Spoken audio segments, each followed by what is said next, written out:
It has now been exactly 2 decades since President George W. Bush announced he was on a mission to save the West from Saddam Hussein and weapons of mass destruction. With support from the UK, the US launched a shock-and-awe bombing campaign, igniting a war that would last for years and send shockwaves through the Middle East still felt today.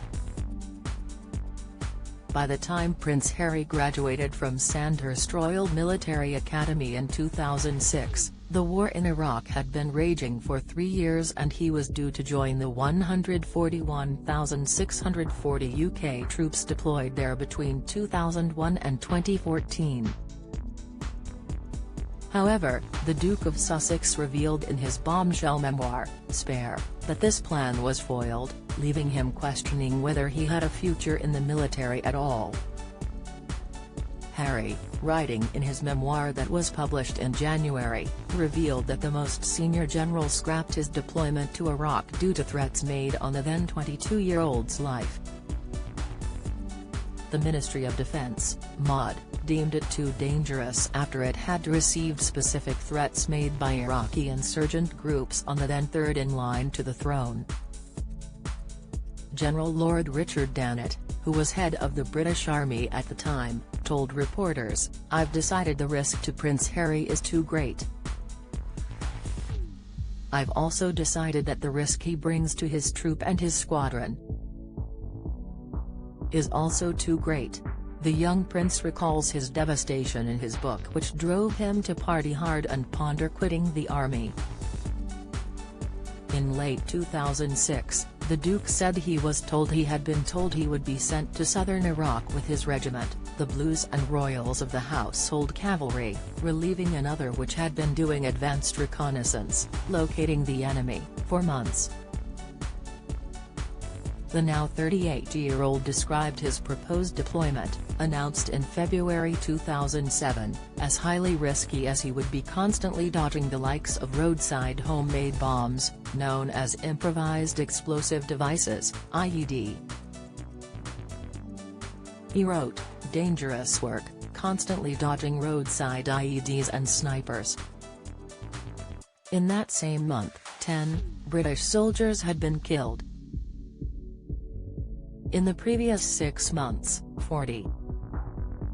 The Ministry of Defense told the world in February 2007 that I was deploying. Since March 2003, 179 British Armed Forces personnel or MOD civilians were killed in Iraq, and 136 were as a result of hostile action. Harry recounts that his deployment was highly controversial, with the public being split 50-50. While some believed a royal should not be put in danger, others supported his willingness to go to the front line like any other soldier.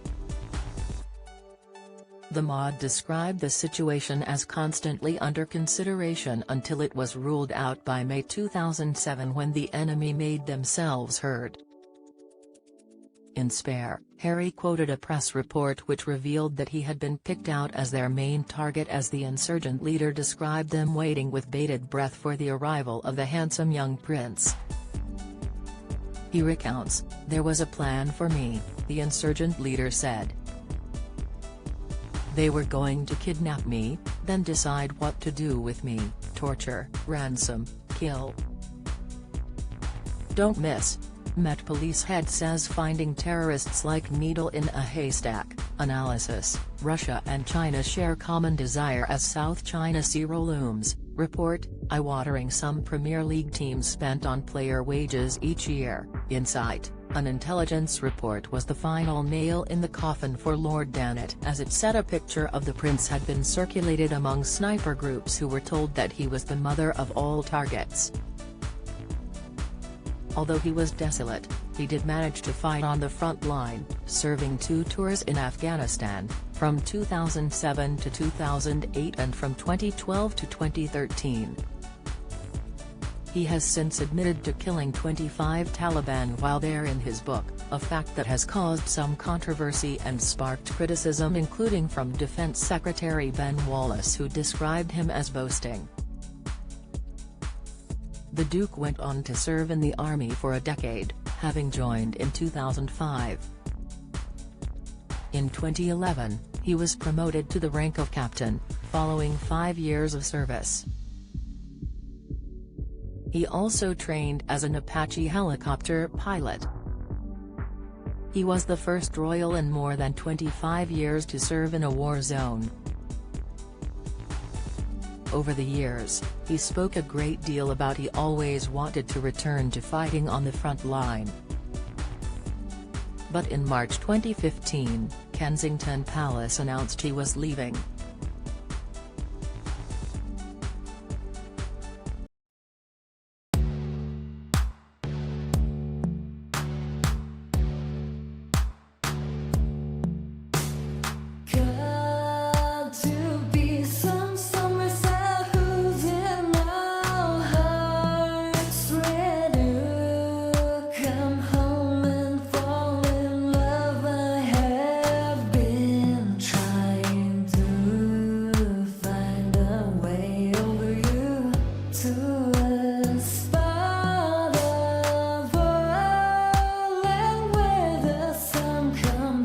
From above, now take